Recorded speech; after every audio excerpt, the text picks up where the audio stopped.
አስቴር ምዕራፍ 7 እንግዲህ እውነት ሲገለጥ ክፋት ሲገለበጥ የምናይበት ክፍል ነው። አስቴር ሁለተኛውን ግብዣ ነው ያደረገችው። እንደምታውቁት በመጀመሪያ ግብዣ ያደረገችለት ለንጉሱ ገብታ መጀመሪያ በንጉሱ ፊት በሞትም ልሙት በጠፋም ልጥፋ ብላ ለህዝቧ መዳን ሪስክ ወስዳ ስትገባ ንጉሱ የወርቁን ዘንግ እንደዘረጋላትና የሞት አዋጅ እንደተገለበጠላት አይተን ነበረ በትላንትና ቆይታችን።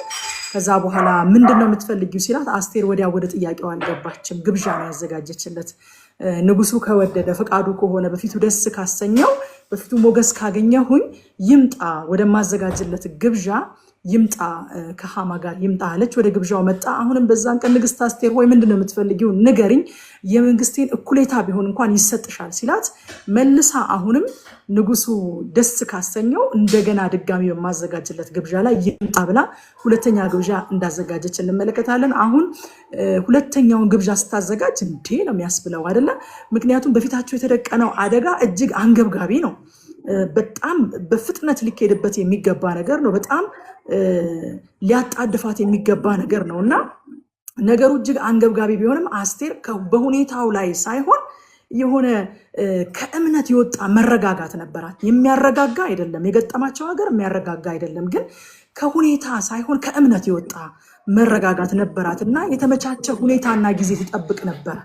ዝም ብላ ወዲያው ጥያቄዋን ለማቅረብ አልተነሳችም ነበረ እና ያ አደጋ ያ አንገብጋቢ ነገር በፊቷ እያለ ግን የተመቻቸ ጊዜና የተመቻቸ ሁኔታ ተጠብቅ ነበረ። ወደ ንጉሱ ደረቅ ጥያቄ ይዛ አልገባችም። በቀጥታ ንግስት አስቴር ሆይ ምንድነው የምትፈልጊው? የምትጠይቂኝ ነገር ይደረግልሻል፣ የመንግስቴ እኩሌታ እንኳን ቢሆን ሲላት ንጉስ ሆይ ህዝቤ ሊጠፋ ተቃርቧል ብላ በቀጥታ ወደ ጥያቄዋ ስትገባ አናያትም አይደለ? ንጉስ ወደ ግብዣዬ ይምጣለች። ግብዣ አዘጋጀችለት፣ ፊስት አዘጋጀችለት ለንጉሱና ወደ ግብዣዬ ይምጣለች። ምን አይነት ጠቢብ ሴት ናት! ምን አይነት ጠቢብ ሴት ናት! ምን እንማራለን ከዚህ ሁኔታዋ?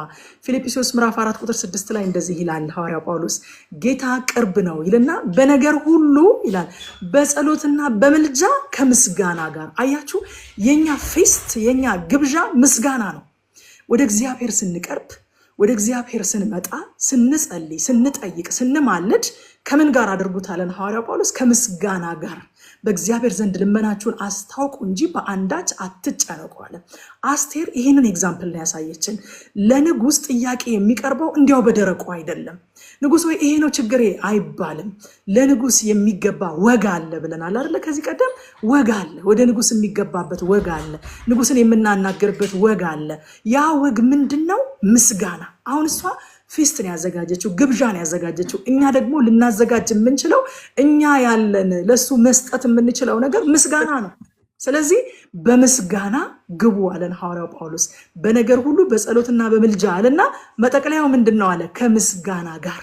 ከምስጋና ጋር በእግዚአብሔር ዘንድ ልመናችሁን አስታውቁ እንጂ በአንዳች አትጨነቁ ይላልና ወዳጆቼ ከአስቴር የተረዳሁት ነገር የጸሎት ሰው ለንግግር አይፈጥንም። ከእግዚአብሔር ጋር ብዙ የሚያወራ ሰው ከሰው ጋር ለሚያወራው ነገር አይቸኩልም፣ ብዙ አይፈጥንም። በትክክለኛው ጊዜና ቦታ የሚናገርበትን ጥበብና ትዕግስት ከእግዚአብሔር ተቀብሎ ነው የሚወጣው። አይታችሁ ከሆነ በጣም የጸሎት ሰዎች የሆኑ ሰዎች በሰው መካከል ብዙ የሚያወሩት ነገር የላቸውም። ምክንያቱም ወሬያቸውን ከጌታ ጋር ጨርሰውን የወጡት። ማውራት ያለባቸው ነገር ማውራት ባለባቸው ጊዜ ማውራት ያለባቸው ቦታ ብቻ ነው የሚያወሩት። ከጌታ ጋር ጨርሶ የወጣ ሰው እንደዛ ነው።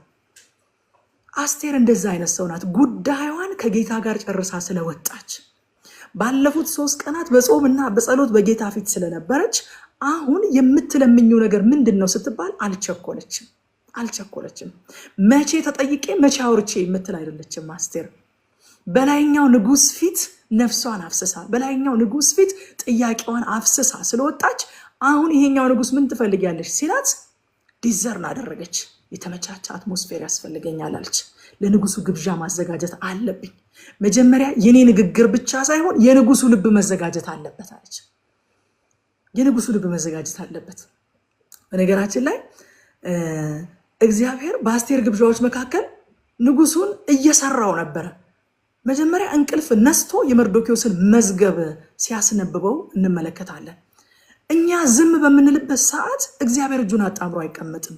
እኛ ዝም ስላለን ዝም የሚል እግዚአብሔር የለም። እኛ ዝም ብንልም በዝምታ ውስጥ የሚሰራ አምላክ አለ። በንግግራችን እንደሚሰራ በዝምታችንም ይሰራል እግዚአብሔር። ስለዚህ አስቴር ዝም ባለችበት ሰዓት እግዚአብሔር ስራውን እየሰራ ነበር። በቸልተኝነት አይደለም ዝም ያለችው፣ በእምነት ነው ዝም ያለችው፣ በጥበብ ነው ዝም ያለችው። የተመቻቸ ሁኔታ መጀመሪያ የንጉሱ ልብ መመቻቸት አለበት ብላ ነው ዝም ያለችው። አያችሁ፣ እግዚአብሔር በመሮጣችን ውስጥ ብቻ አይደለም የሚሰራው፣ በማረፋችን ውስጥ ይሰራል። በመናገራችን ውስጥ ብቻ አይደለም የሚሰራው፣ በዝምታችንም ውስጥ ይሰራል። አስቴር ዝም ባለችበት ወቅት ንጉሱን የበለጠ እግዚአብሔር ኪሪየስ እንዲሆን እያደረገው ነበረ። የንጉሱ ልብ ወደ አስቴር እያዘነበለ ነበር እግዚአብሔር። አንዳንድ ጊዜ እኮ እግዚአብሔር የሰዎችን ልብ የሚነካበትና ሰዎችን ኮንቪንስ የሚያደርግበት እድል እንኳን አንሰጠውም። በጣም እኛ ሁሉን ነገር ከመሙላታችን የተነሳ ሁሉን ነገር ኦኮፓይ ከማድረጋችን የተነሳ እግዚአብሔር በየት በኩል ገብቶ ይስራ? መቼ ይንካው ያንን ሰው? መቼ ልቡን ወደኛ ያዘንብለው? እቺ ሴት ግን ጥበበኛ ሴት ናት። ለእግዚአብሔር ጊዜ ሰጠችው። የንጉሱን ልብ ወደ እሷ የሚያዘነብልበት ጊዜ ሰጠችውና ቆይ አለች። ግብዣ ማዘጋጀት አለብኝ አለችና 2 ጊዜ ግብዣ አዘጋጅታ ጠራችው። በ3ኛው ዙር ስትጠየቅ ነው የምትናገረው። ወዳጆቼ እግዚአብሔር በእረፍታችንም ውስጥ ይሰራል፣ በዝምታችንም ውስጥ ይሰራል። መዝሙረ ዳዊት ምዕራፍ 46 ቁጥር 10 ላይ ሲናገር እረፉ እኔም አምላክ እንደሆንኩ እወቁ ይላል እግዚአብሔር። እረፉ እኔም አምላክ እንደሆንኩ እወቁ። እረፉ ማለት ቢስቲል፣ ተረጋጉ፣ እረፉ እኔም አምላክ እንደሆንኩ እወቁ። የእናንተን ንግግር ብቻ ተጠቅሜ የምሰራ አይደለሁኝ። እኔ አምላክ ነኝ። በንግግራችሁ እጠቀማለሁ፣ በዝምታችሁ እጠቀማለሁ፣ በሩጫችሁ እጠቀማለሁኝ፣ በማረፋችሁ እጠቀማለሁኝ። ስለዚህ እረፉ እኔም አምላክ እንደሆንኩ እወቁ። በአሕዛብ ዘንድ ከፍ ከፍ እላለሁ፣ በምድርም ላይ ከፍ ከፍ እላለሁኝ ይላል። አያችሁ ወዳጆቼ፣ ጸሎት የኛን የተናጋሪዎቹን አንደበት ብቻ አይደለም የሚያሰላው፣ የሚሰማውንም ሰው ልብ ያዘጋጃል። ድሮ ወንጌል ምስክርነት ከመወጣቱ በፊት የሰዎቹ ልብ እንዲዘጋጅ አስቀድሞ ይጸለይ ነበረ። ወንጌልን የሚሰሙት ሰዎች፣ ወንጌል የምንነግራቸው ሰዎች ልባቸው የተዘጋጀ እንዲሆን፣ ለሚሰሙት ነገር በጎ ምላሽ እንዲሰጡ፣ ቀና ምላሽ እንዲሰጡ፣ እግዚአብሔር ልባቸውን እንዲያዘነብለው፣ በልባቸው ላይ ያለውን ጨለማ ብርሃን ይሁን እንዲል አስቀድሞ ይጸለያል። ወገኖቼ የምናገረው ነገር ስጠኝ ብለን ብቻ አይደለም መጸለይ ያለብን። የሚሰሙኝን ሰዎች ልብ አቅና፣ የሚሰሙ ጆሮዎች ስጠኝ፣ የምሰማው ነገር ከሰዎች ልብ፣ የምናገረው ነገር ከሰዎች ልብ ጋር ይገናኝ ብሎ መጸለይ የሚያስፈልጋል። ጸሎታችን የኛን ንግግር የኛን አንደበት ብቻ አይደለም የሚያሰላው፣ የሰዎችንም ልብ ያቀናል። አስቴር በጸሎቷ የሰውየውም የንጉሱም ልብ እንዲቀና አድርጋ ነበረ። በዝምታዋ ውስጥ እግዚአብሔር የንጉሱን ልብ እያቀና ነበረ። መጽሐፈ ምሳሌ ምዕራፍ 21 ቁጥር 1 ላይ የንጉስ ልብ እንደ ውሃ ፈሳሾች በእግዚአብሔር እጅ ነው ይላል፣ ወደ ወደደውም ያዘነብለዋል። አያችሁ፣ ለእግዚአብሔር እድል መስጠት። እኛ እንናገርና አሁን ደግሞ ለጌታ እድል እሰጠዋል። አሁን ደግሞ ጌታ ስራውን ይሰራል። አለን ወይ ለጌታ ጊዜ የምንሰጥበት? ዝም የምንልበት ጊዜ አለ ወይ? አድርጎ የተባልነውን አድርገን ዝም የምንልበት ጊዜ አለ ወይ? እግዚአብሔር እንዲሰራ እድል የምንሰጥበት ጊዜ አለን ወይ? አስቴር እግዚአብሔር የሚሰራበት እድል ሰጠች። ወደ ግብዣዬ ብቻ ናልኝ አለችው። ወደ ግብዣዬ ብቻ ናልኝ አለች። ከዛ ለ3ኛ ጊዜ ጠየቃት። የምትለምኝኝ ምንድን ነው ንግስት አስቴር ሆይ?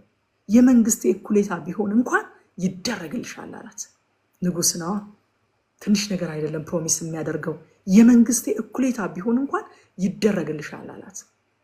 ከዛ ቁጥር 3 ላይ እንደዚህ ያለች ንግስቲቱ አስቴር መልሳ ንጉስ ሆይ ባንተ ዘንድ ሞገስ አግኝቼ እንደሆነ ንጉሱን ደስ ቢያሰኘው ሕይወቴ በልመናዬ ሕዝቤም በመሻቴ ይሰጠኝ። አያችሁ፣ አስቴር ወደ ንጉስ የገባችው፣ አስቴር 2 ጊዜ ግብዣ ያዘጋጀችው በዓላማ ነው። የምትፈልገውን ታውቃለች። ልመናዋ ታላቅ ነው። ሕዝቤን ስጠኝ፣ ሕዝቤን ስጠኝ። አዲስዬ መዝሙር አለ አይደለ? በጣም የምወደው ሕዝቤን ስጠኝ የሚል መዝሙር አላት አዲስ ዓለም። ሕዝቤን ስጠኝ፣ እንጀራ እንደሆነ ጠግቤ ያለሁኝ ትላለች አዲስዬ ስትዘምር። የሕዝቤን ቋጠሮ እባክህ ፍታልኝ፣ ሕዝቤን ስጠኝ እያለች ትዘምራለች። ሕዝቤን ስጠኝ አለች። በቃ ወዳጆቼ፣ በንጉስ ፊት ቆመን መሻታችሁ ምንድን ነው? ልመናችሁ ምንድን ነው ብንባል የምንለምነው ምንድን ነው? የምንጠይቀው ምንድን ነው? እስኪ አስቴርን ተወት እናርጋት ለአንድ ደቂቃ፣ ወደኛ እንምጣ። ንጉሱ ዛሬ ፊት ለፊታችን ቆሞ የምትለምኝ ምንድን ነው ቢልሽ፣ የምትለምነኝ ምንድን ነው? ምንድን ነው መሻትህ? ምንድን ነው ልመና ቢለን ምን ይሆን የምንጠይቀው? ምን ይሆን የምንጠይቀው? ህዝቤ ስጠኝ አለች። በንጉሱ ፊት ቆመን ምንድነው እኛ የምንጠይቀው? ታውቃላችሁ ከዚህ በፊት ስናጠና ዜና መጽሐፍ ሁለተኛ ዜና ምዕራፍ 1 ቁጥር 7 ላይ በዛ ሌሊት እግዚአብሔር ምን እንድሰጥ ለምነኝ ሲል ሰለሞንን ተገለጠለት ይላል። እግዚአብሔር እንደዛ ይጠይቃል። ምን አደርግልህ ዘንድ ትወዳለህ ይላል እግዚአብሔር። ጌታ ኢየሱስ ክርስቶስ በምድር ሲመላለስ አይታችሁ ከሆነ አይነ ስውሩን ሰው ያገኘውና ኢትስ ኦብቪየስ እኮ አይነ ስውር ሰው አይኑ እንዲበራ እንደሚፈልግ ጌታ ግን ይጠይቃል። እናንተ ምን አደርግልህ ዘንድ ትወዳለህ ይላል። አይ ዘንድ እፈልጋለሁ። ምን አደርግልህ ዘንድ ትወዳለህ? እነጻ ዘንድ እፈልጋለሁ። ምን አደርግልህ ዘንድ ይጠይቃቸዋል። እንዴ አሁን ይሄ ግልጽ ነገር አይደለም እንዴ? አይደለም። እግዚአብሔር የምንፈልገውን ነገር ስፔሲፊክሊ እንድናውቅ ስፔሲፊክሊ እንድንጠይቀው ይፈልጋል። ንጉሱ ዛሬ ምንድነው የምትፈልጉት ቢለን ምን እንፈልጋለን እንለዋለን። አስቴር የምትፈልገውን ታውቃለች። ለምን ግብዣ እንዳዘጋጀች፣ ለምን ህይወቷን አደጋ ላይ ጥላ ሳትጠራ ወደ ንጉስ እንደገባች፣ ለምን እንደሆነ ይህንን ነገር የጀመረችው ታውቃለች። በፍጹም ከዓላማ ፈቀቅ አትልም። ህዝቤን አለች። ህዝቤን። ሃሌሉያ። ልመናችን እንደ ንጉሳችን ትልቅ ይሁን። እንደ ንጉሳችን ትልቅ ነው። አርጤክስስ ትልቅ ነው። የ127 አገሮች ንጉስ ነው። አርጤክስስ ቀሚስ አይጠየቅም። አርጤክስስ ጫማ አይጠየቅም። አርጤክስስ ትልቅ ንጉስ ነው። ህዝቤን ስጠኝ። በ127 ሀገሮች ተበትነው ያሉ አይሁድ ህዝቤ ሞት ተፈርዶባቸዋል። ህዝቤን ስጠኝ አለችው። ልመናችን እንደ ንጉሳችን ትልቅ ይሁን። ከዛ በኋላ ማን ነው ይሄ ሰው አላት። ሞት ተፈርዶብናል ስትለው የሃማ ክፋት ተገለጠ።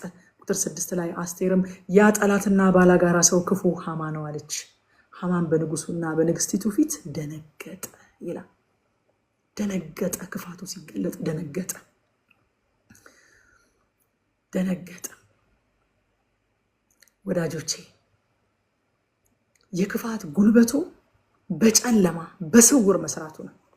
እውነቱ ሲገለጥ የእውነት ብርሃን ሲበራበት አቅሙ ይመታል። ደነገጠ። መርዶኪዮስ አልተደፋልኝ ብሎ መላውን አይሁድ ሊደመስስ የነበረው ሃማ በአስቴር እግር ስር ተደፋ። ደነገጠ። ክፋቱ ተገለጠ። በንጉሱ ፊት ክፋቱን ገለጠችው። ይቺ ሴት የምትለምነውን ታውቃለች፣ የምትገልጠውን ታውቃለች። ስትለምን ህዝቧን ትለምናለች። ስትገልጥ ደግሞ ሐሜት አይደለም፣ እዛው አቅርባው ንጉሱና ሃማ ናቸው እንዲመጡ ፈልገዋለች። ሃማ በሌለበት አይደለም ስለ ሃማ የተናገረችው። ሃማን አቅርባ እንዲመጣ ፈልጋለሁ ብላ በንጉሱ ፊት ለፊት ሃማን እዛው ነገረችው። ደነገጠ ይላል። ጌታ ሆይ በእውነት የምንለምነውን እንድናውቅ ጸጋ ይብዛልን። የምንገልጠውንም እንድናውቅ እግዚአብሔር ጸጋ ያብዛልን። መዝሙር ላይ አንድ ወደው ቃል አለ። መዝሙር 2 ቁጥር 8 ላይ ለምነኝ አሕዛብን ለርስትህ የምድርን ዳርቻ ለግዛትህ እሰጥሃለሁ ይላል። እግዚአብሔር አሕዛብን ለምኑኝ እያለ ነው። የምድርን ዳርቻ ለምኑኝ እያለ ነው።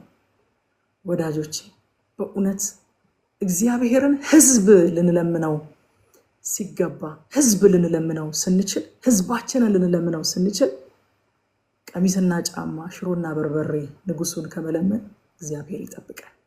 እግዚአብሔር ጸጋና ጥበብ ያብዛልን። እግዚአብሔር ተደነቀ እኮ አይደለ? ሰለሞንን ጥበብ ስጠኝ አለው። ይሄ ቁጥሩ እንዳሸዋ በሆነ ህዝብ መካከል እኔን ብላቴናህን ሾመኸኛልና አንግሰኸኛልና ግራና ቀኝን አላውቅም እኮ ይህንን ታላቅ ህዝብ አውጣና አገባ ዘንድ አንተ ጥበብ ካልሰጠህ ማስተዋል ካልሰጠህ እንዴት ይሆናል? ጥበብ ስጠኝ ሲለው እግዚአብሔር ተደነቀ። ወዳጆቼ እግዚአብሔር የህዝባችንን ህይወት ብንጠይቀው፣ እግዚአብሔር ምድራችንን ብንጠይቀው፣ ምድሬን ስጠኝ ህዝቤን ስጠኝ ብንለው ቀሚስና ጫማ የሚያሳጣን ይመስላችኋል? ሽሮና ብርብር የሚያሳጣን ይመስላችኋል? ሰለሞንን ምንድነው ያለው? በቃ ጥበብን የጠየቀው ጥበብ ነው ልሰጥህ አይደለም እኮ ያለው። አንተ ህዝቤን ለማስተዳደር ለህዝቤ በጽድቅ ለመፍረድ ጥበብ ጠይቀኸኛልና እኔ ደግሞ ያልጠየቅከኝን እድሜ፣ ረጅም እድሜ፣ ክብር፣ ባለጠግነት ካንተ በፊትም ማንም አልነበረም ካንተም በኋላ ማንም እንዳይኖር አድርጌ ጨምሬ እሰጥሃለሁ። ምክንያቱም የጠላቶችን ነፍስ ልጠይቀኝ ትችል ነበረ። ረጅም እድሜ ልጠይቀኝ ትችል ነበረ። ክብርና ባለጠግነት ልጠይቀኝ ትችላለህ። እነዚህ ሁሉ ነገሮች መጠየቅ እየቻልክ ግን ህዝብህን የማስተዳድርበት ጥበብ ስጠኝ ስላልክ እኔ ደግሞ ያልጠየቀኝን እነዚህን ጨምሬ እሰጣለሁ። ጌታ ምን አለ? አስቀድማችሁ ጽድቅና መንግስቱን ፈልጉ፣ ሌላው ሁሉ ይጨመርላችኋል። ይህ ሴት የህዝቧን ህይወት ጠይቃ የሚያስፈልጋት ነገር አይጎድልባትም። እግዚአብሔር በእውነት ጸሎታችንን ይቃኘው። አሜን። ይሄ ነው እኔ ከዚህ ክፍል ላይ ያየሁት ይሄ ነው። እና መርዶኪዎስ በአስቴር ፊት ደነገጠ ይላል። በአንዲት አይሁዳዊት ፊት ደነገጠ። ከዚህ ቀደም እኮ መርዶኪዎስን መግደል እንደ ቀላል ነገር መስሎ ታየው በፊቱ ይላል። በዚህማ አይወጣልኝም ብሎ አይሁድን በሙሉ ለመግደል ተነሳ ይላል። አሁን ግን በአይሁዳዊቷ ፊት ደነገጠ፣ እግሯ ላይ ተደፋ። መርዶኪዎስ አልተደፋልኝም ብሎ ነው መላውን አይሁድ አጠፋለሁ ብሎ የተነሳው። አሁን ግን በዚች አይሁዳዊት ሴት እግር ላይ ተደፋ። ያም ደግሞ መፍትሄ አላመጣለትም። ይልቁንም ንጉሱ ተመልሶ ሲመጣ በገዛ ቤቴ ንግስቲቱን በአልጋዋ ላይ ይጋፋታልን ብሎ ሲናገር ፊቱን ሸፍነው ወሰዱት ይላል። አያችሁ ወዳጆቼ፣ ጌታ ሲናገር ራሱን ከፍ ከፍ የሚያደርግ ሁሉ ይዋረዳል፣ ራሱን የሚያዋርድ ግን ከፍ ከፍ ይላል ይላል። መርዶኪዎስ ራሱን አዋረደ፣ ማቅ ለበሰ፣ አመድ ነሰነሰ፣ እግዚአብሔር ከፍ ከፍ አደረገው። ሐማ ግን ራሱን ከፍ ከፍ አደረገ፣ እግዚአብሔር ደግሞ አዋረደው። እግዚአብሔር ትዕቢተኞችን ይቃወማል፣ ለትሑታን ግን ጸጋን ይሰጣል። ይቃወማል ማለት ከዚህ በፊት ነግሬያቸዋለሁ።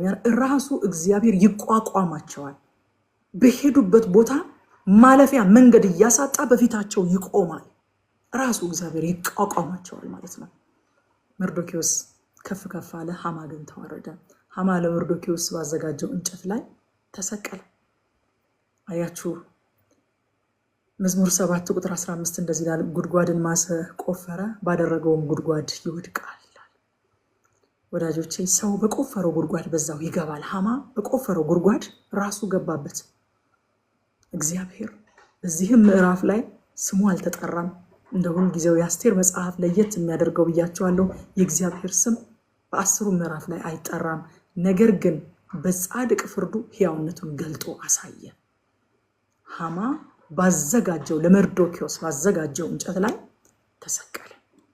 ከዚህ መጽሐፍ ከዚህ ምዕራፍ ምንድን ነው የምንማረው? አንደኛ ክፋት የሚበረታው እውነት እስኪገለጥ። በቃ አንድ አባባል አለ፣ አባባሉን ካልተሳሳትኩኝ እውነት ጫማዋን እስክታስር ውሸት ዓለምን ትዞራለች ይባላል። እውነት ጫማዋን አስራ ከወጣች በኋላ ግን ልክ ብርሃን በበራ ጊዜ ጨለማ የት እንደገባ ሳናውቅ እንደሚጠፋ ውሸትም እንደዛ ተኑ ይጠፋል። ሐማ አስቴርን መከራከር አልቻለም። እውነቱን ስትገልጠው መቋቋም አልቻለም። እውነት ብርሃን ነው፣ ውሸት ደግሞ ጨለማ ነው። ሊቋቋመው አይችልም። እግዚአብሔር ቃል በዮሐንስ ወንጌል ምዕራፍ 1 ቁጥር 5 ሲናገር ብርሃን በጨለማ ላይ ይበራል፣ ጨለማም ከቶ አላሸነፈውም ይላል።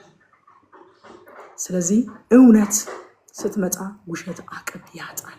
አቅም አጣ፣ ሐማ አቅም አጣ። ሁለተኛ ከዚህ መጽሐፍ የምንማረው እግዚአብሔር በንግግራችን ብቻ ሳይሆን በዝምታችን መካከልም ስለሚሰራ መቼ መናገርና መቼ ዝም ማለት እንዳለብን ማወቅ አለብን። እግዚአብሔር መቼም በዚህ ሰሞን ይህንን በጣም እየተናገረን እያስተማረን። ሶስተኛ ከዚህ ምዕራፍ የምንማረው ለንግግራችን ብቻ ሳይሆን ለሰሚዎቻችንም ልንጸልይ ይገባል። እግዚአብሔር የሰሚዎችን ልብ እንዲያቀና ልንጸልይ ይገባል። አራተኛ ከዚህ ምዕራፍ የምናየው ንጉሱ ቀርቦ ሳለ ህዝባችንን እንለምነው። በቃ አንዳንድ ጊዜ የእግዚአብሔር መገኘት ይሄ የሚዳሰስ የሚጨበጥ የሚሆንባችሁ ቀን የለም። የእግዚአብሔር መገኘት እግዚአብሔር በአንድ ጊዜ በሁሉ ስፍራ የሚገኝ አምላክ ነው። በሲኦል ብሄድ አንተ በዚያ አለህ ብሎታል ዳዊት። እግዚአብሔር የሌለበት ቦታ የለም። በአንድ ጊዜ በሁሉ ስፍራ የሚገኝ አምላክ ነው። ነገር ግን በዛ መገኘቱ ሳይሆን ይሄ ሸካይና በሆነው ግሎሪው የሚጨበጥ የሚዳሰስ የሚመስል ቲክ ፕሬዘንስ፣ በቃ ፊል የምታደርጉት ሴንስ የምታደርጉት የእግዚአብሔር መገኘት በሚመጣበት ሰዓት ቀርቦ ሳለ ጥሩት በሚባልበት ማለት ነው። እግዚአብሔር ቀርቦ ሳለ፣ ንጉሱ ቀርቦ ሳለ የምትለምኝኝ ምንድን ነው? የምትለምነኝ ምንድን ነው ሲለን ህዝባችንን መጠየቅ ይሆንልን። ህዝባችንን በሞት ፍርድ ስር የሚመላለሰውን ህዝባችንን መጠየቅ ይሆንልን። አስቴር ህዝቧን እንደጠየቀች ይህንን መጠየቅ ይሆንልን። ወደ ምዕራፍ 8 አልፋለሁ። ሰዓታችንም ዛሬ ስለሄደ ፈጠን እያልኩ ለመሄድ ሞክራለሁ። 4 ምዕራፍ ነው ያለን። ምዕራፍ 8 ላይ አዋጅ በአዋጅ ሲገለበጥ እናያለን። ሐማ ተወግዷል። ግን በጣም በጣም በጣም እግዚአብሔር ከዚህ ምዕራፍ ያስተማረኝ ነገር ሃማን ማስወገድ ብቻ ችግሩን ሙሉ ለሙሉ ያስወግደው። ሃማ ተወግዷል። ሃማ የፈጠረው ችግር ግን አልተወገደም። አይገርማችሁ? አለ ዘርቶት የሄደው ዘር አለ። በንጉስ ቀለበት የታተመ ደብዳቤ ወጥቷል። የማይሻር በፋርስና በሜዶን ሕግ መሰረት የማይሻር በንጉስ ቀለበት የታተመ ደብዳቤ ወጥቷል። ሃማ ተወግዷል። ደብዳቤው ግን አልተወገደም። ችግሩ አልተወገደም። በዚህ ምዕራፍ ላይ የሃማ ቤት ለአስቴር ይሰጣል። የንጉሱ ቀለበት ለመርዶኪዎስ ተሰጠ። አስቴር በሃማ ቤት ላይ መርዶኪዎስን ሾመችው። የስልጣን ሽግግር ቢደረግም ግን ስራው ግን አላለቀም። ሞት የተፈረደበት ህዝባቸውን በተሰጣቸው ስልጣን ማስመለጥ አለባቸው። ማንን አያችሁ እዚህ ውስጥ? እኛን አላያችሁም ወዳጆቼ? በክርስቶስ መስቀል ስራ ጠላታችን ተወግዷል። አለቅነትና ስልጣኑ ተገፎ ለኛ ተሰጥቶናል። ነገር ግን ያመለጥነው ሌሎችን ለማስመለጥ ነው። ስለዚህ ስራ አለብን። ያላመለጠ ህዝብ አለን ወገኖቼ። አዎ ስራው ተሰርቷል። አዎ ሃማ ተወግዷል። አለቅነትና ስልጣናቸውን ገፎታል። ስልጣን በሰማይና በምድር ተሰጠኝ ብሏል። ከዛ ደግሞ እባብና ጊንጡን ትረግጡ ዘንድ ስልጣንን ሰጠኋችሁ ብሎናል። ጠላት ተሸንፏል። ስልጣን ተሰጥቶናል እና ምን እናድርግ? እንደው ቁጭ ብለን ዘና እንበል? አይ ያላመለጠ ህዝብ አለን። ያልተቀደደ ደብዳቤ አለ። ከሞት ፍርድ በታች ያለ ህዝብ አለን። ስለዚህ ህዝባችንን በተሰጠን ስልጣን የማስመለጥ ኃላፊነት አለብን። አስቴርና መርዶኪዎስ ስራ አልጨረሱም። ሃማ ቢያስወግዱም ስራ አልጨረሱም። የንጉሱን ቀለበት ቢቀበሉም ስልጣን ቢሸጋገርም የሃማን ቤት ቢወርሱም ስራ ግን አልጨረሱም። አላለቀም። ከሞት ፍርድ በታች ያለ ህዝብ እስካለ ስራው አላለቀም። ቁጥር 3 ላይ አስቴርም እንደገና ይላል። ወዳጆቼ እንደገና በሉት እስኪ። እንደገና በንጉሱ ፊት ተናገረች። በእግሩም ላይ ወድቃ እያለቀሰች የአጋጋዊውን የሃማን ክፋትና በአይሁድ ላይ የተተነኮለውን ተንኮል ይሽር ዘንድ ለመነችው ይላል። እንደገና መጸለይ፣ እንደገና መማለድ። እስከ መቼ? በሞት ፍርድ ውስጥ ያለ ህዝብ እያለ ጸሎትና ምልጃ አይቆምም። እንደገና መጸለይ አለ፣ እንደገና መማለድ አለ፣ እንደገና ማልቀስ አለ ወገኖቼ። እንደኛ እኮ ድነናል። አዎ ያልዳነ ህዝብ ግን አለ። እኛ እኮ አምልጠናል። አዎ ያላመለጠ ህዝብ አለ። አንዲት አስተማሪ ሁል ጊዜ እንደዚህ ትለናለች። ሁሌ ክላስ በገባች ቁጥር you are delivered to be a deliverer ትላለች። not a survivor። ሰርቫይቭ ለማድረግ አይደለም ዴሊቨር የተደረጋችሁት። ያመለጣችሁት ጀስት ለማምለጥ አይደለም። not just to be delivered። ያመለጥ ነው ለማምለጥ አይደለም፣ ለማስመለጥ። ሃማና አስቴር አምልጠዋል። ያመለጡት ግን ዋና ዓላማው ለማስመለጥ ነው። ስለዚህ ያመለጥኩት ለማስመለጥ ነው የሚል ማይንድ ሴት ሊኖረን ያስፈልጋል። ስራ አለ። በሞት ፍርድ ውስጥ ያለ ህዝብ አለ። ከዛ በኋላ የአስቴርን ምልጃ እናገኘዋለን። የአስቴር ምልጃ የተመሰረተባቸው ነገሮች በጣም ደስ ይላሉ። የመጀመሪያው ንጉሱን ደስ ሊያሰኘዋለች። እንደ ንጉሱ ፍቃድ ነው ምልጃው። እንደ ንጉሱ ፍቃድ፣ በንጉሱ ፍቃድ ላይ የተመሰረተ ነው። ከዛ ደግሞ በፊቱ ባገኘችው ሞገስ፣ በፊትህ ሞገስ ካገኘዋለች። ሞገስ ማለት ካሪስ ማለት ነው ብለናል። ካሪስ ማለት ደግሞ ግሬስ ማለት ነው፣ ጸጋ ማለት ነው ብለናል። በንጉሱ ፍቃድ ደግሞ በጸጋ ላይ የተመሰረተ። ከዛስ ነገሩ ደግሞ ትክክለኛ ነው ወይ? ነገሩ በፊትህ ቅን መስሎ ከታየ፣ ነገሩ ትክክል ከሆነ የምጠይቀው ነገር አለች። ከዛ ደግሞ በንጉሱ ዘንድ ከተወደድኩኝ አለች። መወደዷንም ደግሞ አንድ ግራውንዷ መወደዷ ነው። የንጉሱ ፍቃድ፣ በንጉሱ ፊት ያገኘችው ሞገስ ወይንም ጸጋ፣ የነገሩ የጥያቄዋ ትክክለኛነት፣ ከዛ ደግሞ በንጉሱ መወደዷ። እነዚህን ይዛ ነው ወደ ንጉስ የምትቀርበው አስቴር። ልመናችን፣ ጸሎታችን፣ ምልጃችን በእግዚአብሔር ዘንድ ተሰሚነት እንደሚኖረው እርግጠኛ የሚያደርጉ እነዚህ ነገሮች ናቸው። እንደ እግዚአብሔር ፈቃድ የምንጸልይ ከሆነ፣ በእግዚአብሔር ጸጋ ታምነን የምንጸልይ ከሆነ፣ ደግሞ ትክክለኛ ነገር ይዘን የምንቀርብ ከሆነ፣ ደግሞ በእግዚአብሔር በመወደዳችን እርግጠኛ ከሆነ፣ በዚህ እግዚአብሔር እንዲሰማን እርግጠኛ መሆን እንችላለን። ከዛ ንጉሱ ግን እንደዚህ አላት፣ አዋጁ የሚገለበጥ አይደለም አላት። አዋጅ በአዋጅ ይሻራል እንጂ አይገለበጥም። ቁጥር 8 ላይ እንደዚህ አለ፣ በንጉሥ ስም የተጻፈና በንጉሱ ቀለበት የታተመ አይገለበጥምና እናንተ ደግሞ ደስ የሚያሰኛችሁን በንጉሱ ስም ስለ አይሁድ ጻፉ፣ በንጉሱም ቀለበት አትሙ አላቸው። ይሄ ነው እንግዲህ በቃ የአዲስ ኪዳን ጥላ ይሄ ነው። አያችሁ፣ እኛም ሜዳን ነው ህግ ተጥሶ አይደለም። ንጉሱ ህግ አልጣሰላትም። ቢወዳትም በፊቱ ሞገስ ብታገኝም በፋርስና በሜዶን ህግ መሰረት በንጉስ ቀለበት የታተመ በፍጹም አይገለበጥም። ስለዚህ ሌላ ደብዳቤ ነው መውጣት ያለበት፣ ሌላ ደብዳቤ። እኛም ስንድን ህግ ተጥሶ አይደለም፣ ሌላ ህግ ወጥቶ ሄዳን ነው። ታውቃላችሁ አይደለም?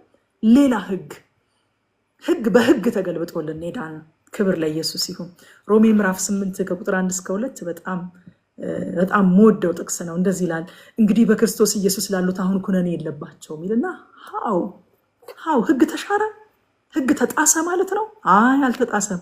በክርስቶስ ኢየሱስ ያለው የህይወት መንፈስ ህግ ከኃጢአትና ከሞት ህግ አርነት አውጥቶኛልና። አያችሁ፣ ህጉን የሚሽር ህጉን የሚገለብጥ ሌላ ህግ ስለመጣ ነው። ምን የሚባል ህግ? የህይወት መንፈስ ህግ። በክርስቶስ ኢየሱስ ያለ የህይወት መንፈስ ህግ የሚባል መጣና ምንን ገለበጠ? የኃጢአትና የሞትን ህግ ገልብጦ አርነት አወጣንኛ። ኢየሱስ ክርስቶስ ጌታ። ሃሌሉያ። ከዚህ በፊት ስለዚህ ክፍል ስንነጋገር የመሬት ስበት ህግ አለ አይደለ? ይህንን ተነጋግረን ነበር። የመሬት ስበት ህግ አለ። ማንም ሰው ከዚህ ህግ ነፃ መሆን አይችልም። ማንም ሰው በቃ ብድግ ብሎ እኔ ከዛሬ ጀምሮ ከመሬት ስበት ህግ ነፃ ሆኛለሁ፣ የመሬት ስበት ህግን ጥሼዋለሁ፣ ከዚህ ቀን ጀምሮ የመሬት ስበት ህግን አላከብርም ማለት ይችላል እንዴ? አይችልም። 5 ደቂቃ እግሩን ወደ ላይ አድርጎ መቆየት አይችልም። የመሬት ስበት ህግ ያስገድደዋል ከፍ ያደረገውን እግሩን እንዲያወርድ። ነገር ግን አውሮፕላኖች ይሄንን ህግ አልፈው ተንሳፈው ሲሄዱ ሀገር ሲያቋርጡ፣ ባህር ሲያቋርጡ ደግሞ ተመለከትን። ምንድን ነው ይሄ ነገር ሲባል የሊፍት ህግ የሚባል ሌላ ህግ መጣ። የመሬት ስበትን ህግ ጥሶ አውሮፕላኖቹ ያንን ህግ ሽረው በሌላ ህግ እንዲንሳፈፉ የሚያደርግ ለካ ሌላ ህግ መጥቶ ነው። ሃሌሉያ። በክርስቶስ ኢየሱስ ያለው የህይወት መንፈስ ህግ ከሞትና ከኃጢአት ህግ አርነት ሲያወጣን ህግ በህግ ተገልብጦልን ነው። አዋጅ በአዋጅ ተገልብጦልን ነው። ሃሌሉያ። እግዚአብሔር ጽድቁን ኮምፕሮማይዝ አድርጎ ሳይሆን ራሱ ያወጣውን ትእዛዝ ሽሮ ሳይሆን እኛን ስለወደደን እኛን ማዳን ስለፈለገ የሆነ ነገር ተላልፎ የሆነ ነገር ጥሶ ሳይሆን ሌላ አዋጅ ወጣ። ሃሌሉያ።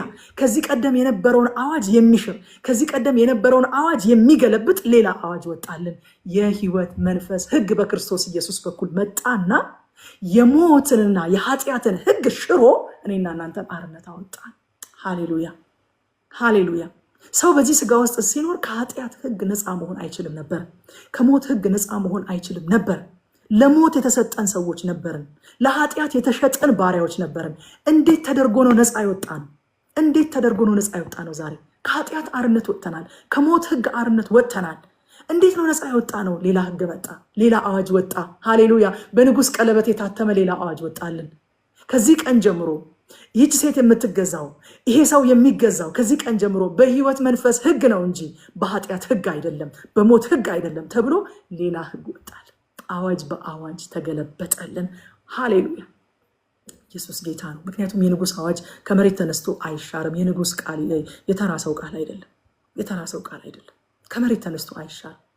አይ በቃ የትላንቱን ነገር ተውት አይልም። ንጉስ ቃሉን ያከብራል። በተለይም በፋርስና በሜዶን ህግ በጣም ታውቃላችሁ። በዳንኤል ዘመንም ዳንኤልን ወደ አንበሳ ጉድጓድ ንጉሱ ሳይፈልግ ተንኮል ሸርበው ካንተ በቀር ማንም በዚህ 30 ቀን ወደ አምላክም ወደ ሰውም ልመና እንዳያቀርብ በፋርስና በሜዶን ህግ ይታተም፣ ይህንን ሲያደርግ የተገኘ ሰው ደግሞ ወደ አንበሳ ጉድጓድ ይጣል ብለው ዳንኤል ላይ ተንኮል የፈለጉ ሰዎች ይህንን ሸርበው ንጉሱ ዳንኤልን እየወደደው ሳይወድ በግዱ ወደ አንበሳ ጉድጓድ እንዲጣል አደረጉ።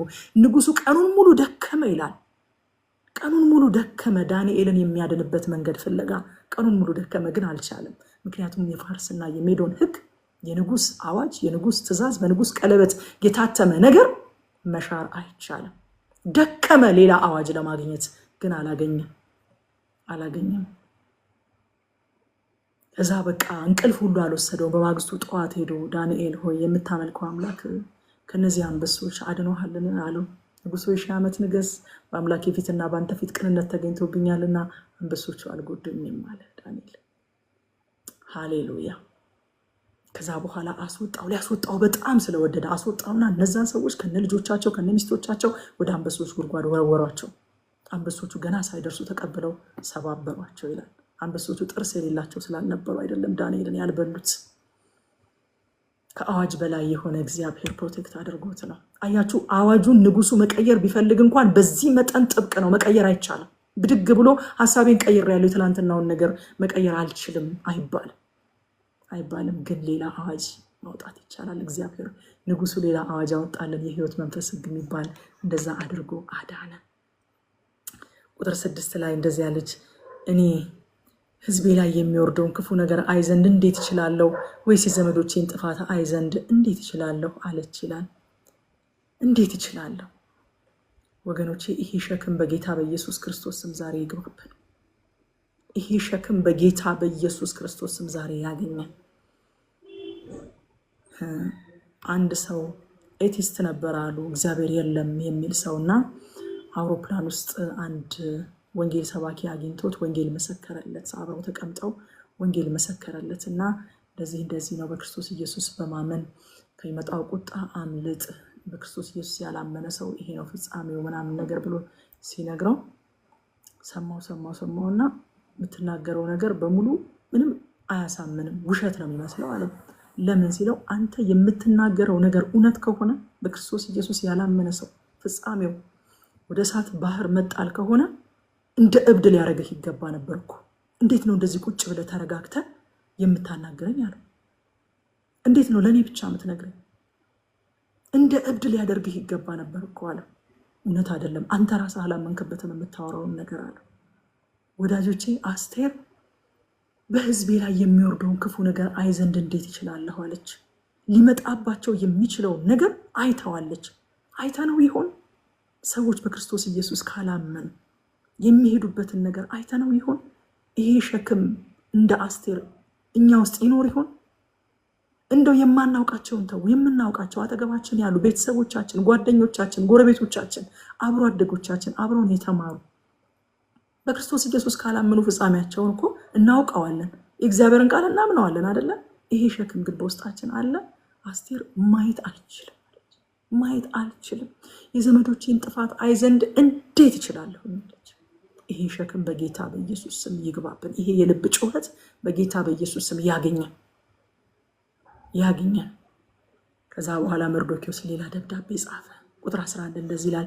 በዚያም ደብዳቤ በከተሞች የሚኖሩትን አይሁድ እንዲሰበስቡ ለሕይወታቸውም እንዲቆሙ በጥል የሚነሱባቸውን የሕዝቡንና የሀገሩን ሰራዊት ሁሉ ከሕፃናቶቻቸውና ከሴቶቻቸው ጋር እንዲያጠፉና እንዲገድሉ እንዲደመስሱም ምርኳቸውንም እንዲዘርፉ ንጉሱ ፈቀደላቸው ይላል። አያችሁ፣ ያኛው ደብዳቤ ስቲል አክቲቭ ነው። ከዛ የሚልቅ ሌተስት ደብዳቤ በንጉስ ቀለበት የታተመ ያንን የሚገለብጥ አይሁድን ኢምፓወር የሚያደርግ ሌላ ደብዳቤ መጣ እንጂ ያኛው ደብዳቤ ዲአክቲቬት አልተደረገም። ስቲል አክቲቭ ነው። ወገኖቼ መዳናችን ጠላት አልባ አላደረገንም። በጠላት ኃይል ላይ የምንሰለጥንበትን ኃይል ግን ሰጥቶናል። መርዶክዮስና አስቴር በንጉሱ ፊት ተቀባይነት ማግኘታቸው፣ ሃማ ባዘጋጀው ግንድ ላይ መሰቀሉ፣ አዲሱ ደብዳቤ መውጣቱ አይሁድን ጠላት አልባ አላደረጋቸው። የአይሁድ ጠላት አሁንም አሉ። ያ ደብዳቤ አሁንም አክቲቭ ነው። ነገር ግን ከዛ ደብዳቤ በኋላ ሌተስት የሆነ አይሁድን ኢምፓወር የሚያደርግ በጠላቶቻቸው ላይ እንዲሰለጥኑ የሚያደርግ ሌላ ደብዳቤ ግን ወጥቷል። አያችሁ፣ የኛም መዳን እንደዛ ነው። ጠላት አልባ አላደረገንም። በጠላት ኃይል ላይ ሁሉ ግን የምንሰለጥንበት ኃይል ተሰጥቶናል። ጠላቶቻቸው አሮጌውን አዋጅ ይዘው ሊያጠፏቸው ይተጋሉ፣ ሊያጠፏቸው ቆመዋል። አይሁድም ከንጉስ በተላከላቸው አዋጅ ስልጣን መሰረት ጠላቶቻቸውን ሊበቀሉ ደግሞ ጸንተው ቆመዋል። ይሄ ነው ያለንበት ፖዚሽን። በነገራችን ላይ ጠላትም የቀደመውን ክስ ይዞ ዛሬም ሊያጠቃን ያደባል። እኛም ደግሞ አዲሱን የህይወት መንፈስ ህግ ይዘን ልንበቀለው ቆመናል። አታጠቃንም ልንለው ቆመናል። አዲስ አዋጅ ወጥቷል። ሰምቻለሁ። ሃሌሉያ። አዋጁን ያልሰሙትን እኮ እስካሁን እያጠቃ ነው ታውቃላችሁ አይደለ? ያልሰሙትን እስካሁን እያጠቃ ነው። አዲሱን አዋጅ የህይወት መንፈስ ህግን ያላወቁትን ያልሰሙትን ያልደረሳቸው እስካሁን ድረስ በቀድሞ ክስ በቀድሞ ደብዳቤ እያጠቃቸው። እኔና እናንተ ግን ሰምተናል። አዲስ ደብዳቤ እንደወጣ ሰምተናል። አዲስ አዋጅ እንደወጣ ሰምተናል። አዲስ ህግ እንደወጣ ሰምተናል። ስለዚህ አታጠቃንም ብለው አይሁድ አዲሱን ህግ ይዘው ጸንተው ይቆማሉ። እሱም ይሞክራል፣ አይሞክርም አይደለም፣ ይሞክራል። እነሱም ደግሞ በጽናት ይቆማሉ። አዲሱን ደብዳቤ ይዘው ኢምፓወር የተደረጉበትን ደብዳቤ ይዘው በጽናት ይቆማሉ። ቁጥር 15 ላይ መርዶኪዎስም በሰማያዊና በነጭ ሐር የተሰራውን የንጉሱን የክብር ልብስ ለብሶ ታላቅም የወርቅ አክሊል ደፍቶ ከጥሩ በፍታና ከሐምራዊ ግምጃ የተሰራ መጎናጸፊያ ተጎናጽፎ ከንጉሱ ፊት ወጣ። የሱሳም ከተማ ደስ አላት እልልም አለች ይላል። በቀደም ምዕራፍ 3ን ስንዘጋ በጣም ያሳዝናል አይደለ? ከተማይቱ ሱሳ ደነገጠች ይላል። ሃማ ከንጉሱ ጋር ሊጠጣ ተቀመጠ። ከተማይቱ ሱሳ ደነገጠች ብሎ ነበር ምዕራፍ 3 ላይ ያበቃ። አሁን ደግሞ አዋጅ ተገለበጠ። ስለዚህ ከተማይቱ ሱሳ አሁን ደስ አላት እልልም አለች። ያቺ የደነገጠች ከተማ ደስ አላት እልልም አለች። ያቺ ማቅ የተለበሰባት አመድ የተነሰነሰባት ከተማ አዋጅ ሲገለበጥ ደስ አላት እልልም አለች። ለምን? አሁን ከፍ ከፍ ብሎ ያለው ሃማ አይደለም። አሁን ከፍ ከፍ ብሎ ያለው መርዶኪዎስ ነው። ጻድቃን ከፍ ከፍ ሲሉ ከተማ እልል ትላለች። ከተማ ደስ ይላታል። ኃጥአን ከፍ ከፍ ሲሉስ ደንግጣ ነበር ከተማ። ሃማ ከፍ ከፍ በተደረገ ጊዜ ከዚህም ነገር በኋላ ንጉሱ የአመዳቱን ልጅ አጋጋዊውን ሃማን ከፍ ከፍ አደረገው ይልና በምዕራፉ መጨረሻ ላይ ምን ይላል? ከተማይቱ ሱሳ ደነገጠች ይላል። ኃጥእ ከፍ ከፍ ሲል ከተማ ትደነግጣለች። ጻድቅ ከፍ ከፍ ሲልስ፣ መርዶኪዎስ ከፍ ከፍ ሲልስ ደስ አላት እልል አለች። ጻድቃን በጌታ በኢየሱስ ስም አሁን ከፍ ከፍ ይበሉ፣ ከፍ ከፍ ይበሉ። የከፍታ ቦታዎች ላይ ሁሉ ይቀመጡ። ከተማ ደስ እንዲላት፣ ከተማ እልል እንድትል። ሃሌሉያ። ከዛ ምዕራፍ 3 ቁጥር 15 ላይ እንደዚህ የሚል ቃል አለ። አስታውሳችሁ መልእክተኞቹን በንጉሱ ትእዛዝ እየቸኮሉ ሄዱ። አዋጁን በሱሳ ግን በተነገረ ንጉሱና ሃማ ሊጠጡ ተቀመጡ። ከተማይቱ ሱሳ ግን ተደናገጠች ይላል። አሁን ደግሞ ከተማይቱ ሱሳ ደስ አላት እልልም አለች። ቁጥር 17 ላይ ስንመጣ የንጉሱም ትእዛዝና አዋጅ በደረሰበት አገርና ከተማ ሁሉ ለአይሁድ ደስታና ተድላ የግብዣም ቀን መልካምም ቀን ሆነ። አይሁድንም መፍራት ስለወደቀባቸው ከምድር አሕዛብ ብዙ ሰዎች አይሁድ ሆኑ ይላል። አይገርማችሁም? ትናንት ያሸማቅቅ የነበረ አይሁዳዊነት ዛሬ አሕዛብ ተሻምተው ሸሽተው የሚሸሸጉበት ማምለጫ ሆነ። እግዚአብሔር ነገርን ሲገለብጥ እንደዚህ ነው። በነገራችን ላይ እንደዚህ ነው። 180 ዲግሪ ነው የሚያዞረው ነገር ሲገለብጥ።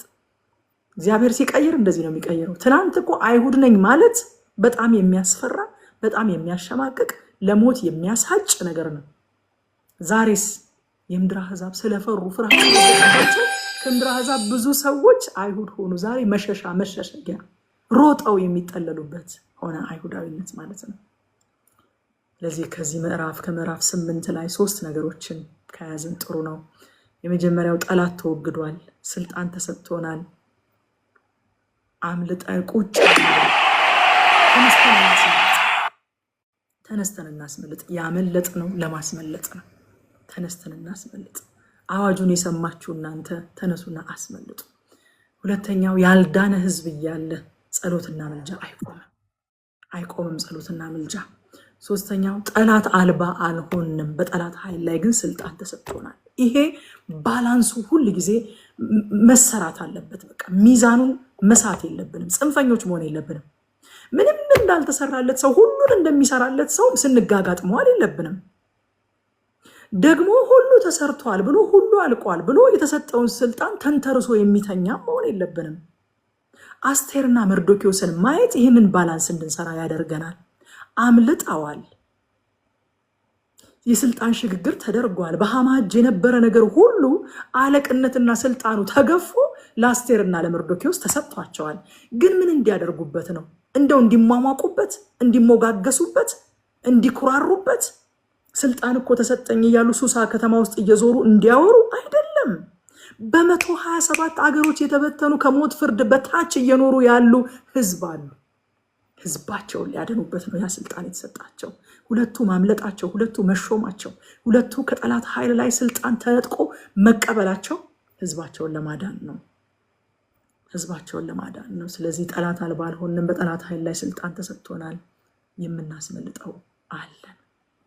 ምዕራፍ 9 ላይ ስገባ ምዕራፍ 9 እንግዲህ የመዳን ቀን ነው። በቃ ዴሊቨራንስ የሆነበት ቀን ነው። ቁጥር 1 ላይ አዳር በሚባለው በ12ኛው ወር ከወሩም በ13ኛው ቀን የንጉሱ ትእዛዝና አዋጅ ሊፈጸምበት በነበረው ቀን፣ በዚያው ቀን የአይሁድ ጠላቶች ሊሰለጥኑባቸው በነበረው ቀን አይሁድ በጠላቶቻቸው ላይ እንዲሰለጥኑ ነገሩ ተገለበጠ ይላል። ቀኑን በጣም አጽንኦት ሰጥቶ ይናገራል የእግዚአብሔር ቃል። በዚያው ቀን አዋጁ ሊፈጸም በነበረበት ቀን፣ ጠላቶቻቸው ሊሰለጥኑባቸው በነበረው ቀን አይሁድ በጠላቶቻቸው ላይ እንዲሰለጥኑ ነገሩ ተገለበጠ። ሃሌሉያ! እግዚአብሔር ጠላት ራሱ በቀጠረው ቀንና በመረጠው ስልት ድል መንሳት ያውቅበታል። ሃሌሉያ! ከዚህ በፊትም አይተናል አይደለ? አንዳንድ ጊዜ እግዚአብሔር ዌፐንህን ምረጥ የሚለው ይመስላል ጠላትን ብለናል። ምረጥ፣ ዌፐንህን ምረጥ። በመረጥከው ዌፐን፣ በመረጥከው መሳሪያ፣ በመረጥከው ስትራቴጂ፣ በመረጥከው ቀን ሃሌሉያ፣ በዚያው ቀን ድል እነሳሃለሁ ይለዋል እግዚአብሔር። በዚያው ቀን ድል ነሳው እግዚአብሔር። በዚያው ቀን አዋረደው። በዚያው ቀን ይላል አይሁድ በጠላቶቻቸው ላይ እንዲሰለጥኑ ነገሩ ተገለበጠ። ህዝቡ አይሁድን ፈሯቸው። ምክንያቱም ከንጉሱ ደብዳቤ ባሻገር ወዳጆቼ የእግዚአብሔር ሞገስና የልብ አንድነት ደግሞ ነበራቸው። ተሰበሰቡ የሚልን ቃል ታያላችሁ። ተሰበሰቡ፣ በአንድነት ቆሙ። የንጉስ ደብዳቤ ያላቸው፣ አዲስ አዋጅ ወጥቶላቸዋል። የእግዚአብሔር ሞገስ በእነሱ ላይ ነው። እግዚአብሔርን መፍራት በሚያዩአቸው ሁሉ ላይ ወድቋል። ከዛስ ደግሞ እነሱም የልብ አንድነት ነበራቸው። በአንድነት ቆሙ ይላል። አንድነት ኃይል ነው። አንድነት ሞገስ ይሰጣል። አንድነት መፈራትን ያደርጋል። ካስታወሳችሁ ሐዋርያት ሥራ ምዕራፍ 2 ላይ ጴጥሮስ እና 11ዱ ጴጥሮስ ሊናገር ቆመ ይልና 11ዱም ከሱ ጋር ቆሙ ይላል። የሚናገረው እኮ ጴጥሮስ ነው።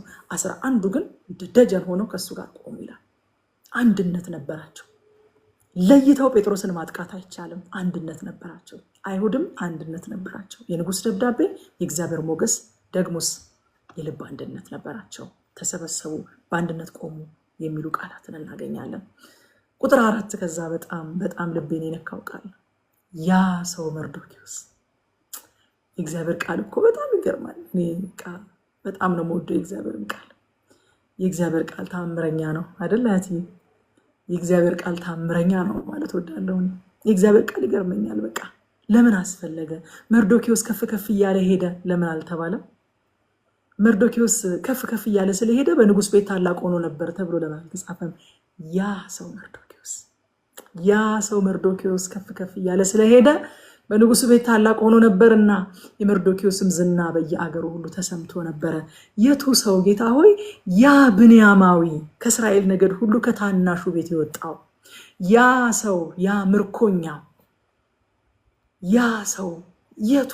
ያ ሞት የተፈረደበት፣ ያ ለህዝቡ የጥፋት ምክንያት ሊሆን የነበረው፣ ያ ልብሱን ቀዶ ማቅ ለብሶ አመድ ነስንሶ በታላቅና መራራ ጩኸት እየጮኸ በሱሳ ከተማ እንደ እብድ ሲታይ የነበረው ያ ሰው መርዶክዮስ። እግዚአብሔር ያ መሆኑን እንድንረሳ አይፈልግም። the same person፣ ያ የተዋረደ፣ ያ የተነቀፈ፣ ያ አንገቱን የደፋ፣ ያ ያለቀሰ፣ ያ ቀን የጎደለበት፣ ያ ሞት የተፈረደበት፣ ያ የማይቋቋመው ባለጋራ የተነሳበት የንጉስ ሁለተኛ ሰው አንተንና ዘርህን አጠፋለሁኝ ብሎ ቀን የቀጠረለት ያ ተስፋ ያልነበረው ያ ሰው መርዶክዮስ። እግዚአብሔር በጣም ገረመኝ። በቃ እንዴት ልቤን እንደነካው ይሄ ቃል ልነግራችሁ አልችልም። በቃ እንዳትረሱት በእውነት እኔ ስለ ራሴ እያልኩ ነበረ። ያቺ ሴት እኮ ነኝ ጌታ ሆይ። ከሆነ ከሰማይ ዱብ ያልኩኝ ሰው እኮ አይደለሁም። ያቺ ሴት በነዛ ጨለማዎች ውስጥ ኖር የነበረች ያቺ ሴት፣ ያቺ በናይት ክለብ የነበረች ሴት፣ ያቺ ጨዋ ሰው በማይገኝበት ስፍራ ትገኝ የነበረች ሴት፣ ያቺ እንኳን ለሰው ለራሷ የማትሆን የነበረች ሴት፣ ያቺ ሴት ራሳችሁን እንደዛ ብላችሁ በእውነት በእግዚአብሔር ፊት ዛሬ በቃ እንደዚህ በሉት፣ ጌታ ሆይ ያቺ ሴት እኮ ነኝ እኔ፣ ያቺ ሴት እኮ ነኝ። አንተ አድሰኸኝ ነው፣ አንተ ታሪኬን ገልብጠኸው ነው፣ አንተ ነገሬን ሰርተኸው ነው፣ አንተ እንደ መርዶኪዎስ ነገሩን ገልብጠኸው ነው እንጂ ያቺ ሴት እኮ ነኝ። ደሴም ፐርሰን እኮ ነኝ። አይገርማችሁም? ደሴም ፐርሰን እኮ ነኝ፣ ያቺ ሴት። ሃሌሉያ! የሚያውቁት እስከማያውቁት የተለወጠው ያ ሰው መርዶኪዎስ ከፍ ከፍ እያለ ስለሄደ፣ ሃሌሉያ! በንጉሥ ቤት ታላቅ ሆኖ ነበርና የመርዶኪዎስ ዝና በአገር ሁሉ ተሰምቶ ነበርና ደሴም ፐርሰን ያ ሰው መርዶኪዎስ ከፍ ከፍ እያለ ሄደ። ታሪክ እግዚአብሔር ነው። በወደደው መንገድ ይመራዋል። ታሪክ እግዚአብሔር ነው። ቁጥር 10 ከዛ እንደዚህ ይላል፣ የሐመዳቱ ልጅ የአይሁድን ጠላት 10ውን የሐማን ልጆች ገደሉ፣ ነገር ግን ወደ ብዝበዛው እጃቸውን አልዘረጉም። በዚህ ክፍል ላይ በጣም ይገርማል አይደለ? አይሁድ ጠላቶቻቸውን ይበቀላሉ፣ ነገር ግን ወደ ብዝበዛ እጃቸውን አልዘረጉም ይላል። ነገር ግን ወደ ብዝበዛ እጃቸውን አልዘረጉም ይላል። አያችሁ፣ እግዚአብሔር አማሌቅን ፈጽማችሁ አጥፉልኝ፣ ምርኮና ብዝበዛ አትውሰዱ ብሎ አዞ ነበረ ከዚህ በፊት። አይሁድ ለአማሌቃዊው ለአጋጋዊው ለሐማ ልጆች ለምርኳቸው ፈጽሞ አልሳሱም። ብንያማዊው ሳኦል ያልፈጸመውን ትእዛዝ ብንያማዊው መርዶኪዎስና አስቴር ከዘመናት በኋላ ፈጽመው ታዘዙት እግዚአብሔርን። ከዚህ በፊት ፈጽማችሁ አጥፉልኝ፣ ከአማሌቅ ምርኮም አልፈልግም፣ ብዝበዛም አልፈልግም፣ ንብረታቸውንም እንዳታመጡ፣ ልጆቻቸውንም እንዳታድኑ አልፈልግም ብሏል እግዚአብሔር። ያ ብንያማዊ ሳኦል ግን ምን አደረገ? ቆንጆቹ የሰባውን መልካሙን አዳነ። ለምን አለ እግዚአብሔር? ፈጽመህ አልታዘዝከውምና መንግስት ዛሬ ካንተ ቤት ተቀደደ አለው ሳሙኤል። እነዚህ ብንያማውያን ግን ፈጽመው ታዘዙ። ያው ነገድ ሳኦል ያበላሸውን መርዶኪዎስና አስቴር አስተካከሉ። ወደ ብዝበዛ እጃቸውን አልዘረጉም፣ ፈጽመው አጠፏቸው። ለማንም አልሳሱም። አንዳንዴ ከእግዚአብሔር ይልቅ የምንራራ ከእግዚአብሔር ይልቅ የምናዝን ሆነን የምንገኝ ሰዎች አለን። ሳኦል እንደዛ ነው ያደረገው። በቀደምም ብለናል። እግዚአብሔር አማሌቃውያን ፈጽመህ አጥፋልኝ ሲል በጊዜው የነበሩትን አማሌቅ ከግብፅ ምድር እስራኤል ሲወጣ መንገድ የዘጉትን አማሌቅ ብቻ አይደለም የሚያየው። እሱ የዘላለም አምላክ ስለሆነ የሐመዳቱን ልጅ አጋጋዊውን ሐማን አሻግሮ እየተመለከተ ነው። አንድ ቀን አይሁድን ከምድረ ገጽ እደመስሳለሁ ብሎ የሚነሳውን ሐማን ጭምር እየተመለከተ ነው። ዝክራቸውን ከሰማይ በታች ደምስሶልኝ ሲል የነበረው። ስለዚህ አሁን ያንን የዛን ጊዜ የተጣሰውን የዛን ጊዜ ያልታዘዙትን ትእዛዝ በሙላት ታዘዙት። አሜን። እናንተም ልባችሁ ተይዞ ቀረ አይደለ? ያቺ ሴት እኔ ነኝ፣ ያ ሰው እኔ ነኝ እያላችሁ እየጻፋችሁ እያነበብኩኝ ነው። እኔ በቃ ልነግራችሁ አልችልም እሱ ክፍል እንዴት ልቤን እንደነካኝ። ለምን አልኩኝ፣ ጌታ ሆይ የሆነ እንድናየው የፈለግከው ነገር ባይኖር መርዶኪዎስ ከፍ ከፍ እያለ ሄደ ተብሎ እኮ መጻፍ ይችል ነበረ። አይ ዝም ብሎ አይደለም፣ ያ መርዶኪዎስ እንደሆነ ማወቅ አለባችሁ። ደሴም ፐርሰን እንደሆነ፣ ያ የተዋረደው እንደሆነ አሁን ከፍ ከፍ ያለው እግዚአብሔር እጅ ላይ ሲገባ እግዚአብሔር መዝገቡን ሲያገላብጠው ያው ሰው እንደሆነ ማወቅ አለባችሁ ብሎ ነው እግዚአብሔር እንደዛ ብሎ ያጻፈልን። ስለዚህ ምርኮን አልወሰዱም፣ ወደ ብዝበዛው እጃቸውን አልዘረጉም። ከዛ በኋላ ቁጥር 17 ላይ አዳር በሚባለው ወር በ13ኛው ቀን እየተደረገ በ14ኛውም ቀን አረፉ፣ የግብዣና የደስታም ቀን አደረጉ ይላል። አያችሁ፣ ለህይወታቸው ከመስጋት ወጥተው የደስታን በዓል አደረጉ። ስጋት ወደ ሴሌብሬሽን ተቀየረ። እግዚአብሔር እንደዚህ ነው ነገር የሚቀይረው። አረፉ፣ በዓል አደረጉ፣ ደስ አላቸው ይለናል። እግዚአብሔር በጌታ በኢየሱስም በዚህ መካከል በስጋት ውስጥ ላለች ነፍስ ይህን እንዲሆንላት እንድባርክ ውስጤን አነሳሳው መንፈስ ቅዱስ። በስጋት ውስጥ ያለች፣ በጭንቀት ውስጥ ያለች፣ ከዛሬ ነገ ኪሳራን፣ ሞትን፣ መውደቅን እየተጠባበቀች ያለች ነፍስ በጌታ በኢየሱስ ክርስቶስም ማረፍ እንዲሆንላት ዛሬ ባርካታለሁ። ማረፍ ይሆንላችሁ በኢየሱስ ስም። ደስታ ይሆንላችሁ፣ ሴሌብሬሽን ይሆንላችሁ። የምስጋና ፕሮግራም፣ ሀዘናችሁ ይሰማል በተባለበት፣ ለቅሶ ይሰማል፣ መርዶ ይሰማል፣ ክፉ ዜና ይሰማል በተባለበት እግዚአብሔር በዚያው ቀን የምስጋና ፕሮግራም በቤታችሁ ያደርግላችሁ። እግዚአብሔር እንደዛ የሚያደርግ አምላክ ነው። የእግዚአብሔር ማዳን ወደ እረፍት ይመራል። እረፍት አንዱ የመዳናችን ዋና መገለጫ ነው፣ ዋና ፍሬ ነው። ወደ ይመዳን ወደ እረፍት ይመራል፣ ወደ ደስታ ያስገባል፣ ከዛስ ወደ ምስጋና ያደርሳል። እግዚአብሔር ያሳርፋችሁ። ከምድረ ገጽ ሊደመሰሱ በነበረበት ቀን እግዚአብሔር ነገሩን ገለበጠ። ከዛስ በየዓመቱ የሚታሰብ ታላቅ የምስጋና ክብረ በዓል አደረገው። ሙት ዓመት አይደለም አሁን የሚከበረው የምስጋና ቀን፣ የምስጋና በዓል አደረገው እግዚአብሔር። በየዓመቱ እኮ የሐዘን ቀን ሊሆን ነበር። እንደው ርዝራዥ በሌሎች ሀገሮች ያሉ የቀሩ ርዝራዥ አይሁድ ካሉ በየዓመቱ የሐዘን ቀን ነበር የሚያደርጉት። ግን እግዚአብሔር ነገሩን ገለበጠና በየዓመቱ የምስጋና ቀን አደረገው። በተጣለባቸው ዕጣ ፉሪም የሚባል ዕጣ ጥሎባቸው ነበር ሊያጠፋቸው የነበረው። በዓሉን ራሱ ፉሪም ማለት እነሱ በዓል ሆነ ማለት ነው። ያለ ሞት የተጣለ ዕጣ በዓል ሆኖ በዓል እንዲያደርጉ ሆነ። ያ በዓል ምን አይነት በዓል ነው? አንደኛ እግዚአብሔርን የሚያመሰግኑበት፣ ሁለተኛስ እርስ በርሳቸው ስጦታ የሚሰጣጡበት፣ ሶስተኛስ የእግዚአብሔርን ማዳን ለትውልድ የሚነግሩበት ቀን ሆነ። ጌታ ስሙ ይባረክ። ከዚህ ምዕራፍ ላይ ምንድነው የምናየው? 4 ነጥቦች። አንደኛ በጠላታችን ስልት በዛው መሳሪያ ተጠቅሞ እግዚአብሔር ድል እንደሚነሳው እንወቅ። እኛ የምናመልከው እንደዚህ አይነት አምላክ ነው። ይምረጥ፣ መሳሪያውን ተውት፣ ይቅጠር ቀኑን፣ ዝም በሉት። ብቻ እናንተ በእግዚአብሔር ፊት ውደቁ። ብቻ እናንተ ራሳችሁን በእግዚአብሔር ፊት አዋርዱ። በመረጠው መሳሪያ በቀጠረው ቀን፣ በዚያው ቀን፣ በዚያው መንገድ እግዚአብሔር ድል ይነሳዋል። እግዚአብሔር ነገርን ይገለብጣል። ሁለተኛስ እግዚአብሔር ያንኑ የተዋረደውን ሰው ማክበር ያውቅበታል። በዚያው በተዋረደበት ከተማ አይገርማችሁም? ሰምዌር ወስዶ የሆነ የቀድሞ ማንነታችሁን የማያውቁ እግዚአብሔርን የማያመሰግኑ ሰዎች መካከል ብቻ አይደለም የሚያከብራችሁ። እሷ ድሮም እንደዚህ ልትሆን ትችላለች የሚሉ ሰዎች መካከል አይደለም የሚያከብራችሁ እግዚአብሔር። ታሪካችሁን የሚያውቁት መካከል ወስዶ፣ ሃሌሉያ፣ ታሪካችሁን የሚያውቁት ማን እንደነበራችሁ የሚያውቁት፣ የተዋረዳችሁበት፣ ያፈራችሁበት፣ አንገት የደፋችሁበት፣ ብዙ ጥፋት ያጠፋችሁበት፣ ብዙ የከሰራችሁበትና ያከሰራችሁበት እዚያው ከተማ ላይ፣ እዚያው ቦታ ላይ፣ አንገታችሁን የደፋችሁበት ቦታ ላይ፣ እዛው ቦታ ላይ ማክበር ያቅበታል። ሱሳ ላይ ከበረ። እናንተ ሱሳ ላይ አስቡት እኮ ምን አይነት ይሄ ያ ክሬዚው ሰውዬ ምናምን እየተባለ እኮ ይመስለኛል። ልብሱን እየቀደደ አፈር እየነሰነሰ ላዩ ላይ አመድ እየነሰነሰ ማቅ ለብሶ አስቴር ራሷ እኮ አፍራ ነው አረ ልብስን ቀይር ብላ መጎናጸፊያ ሁሉ ላከችለት። አልቀይርም እግዚአብሔር ነገሩን ሳይቀይር ነው ልብሴን አልቀይርም አለ። አልቀይርም ይልቁንም ወደ ንጉሱ ግቢ ያላት። በዛው ባበደበት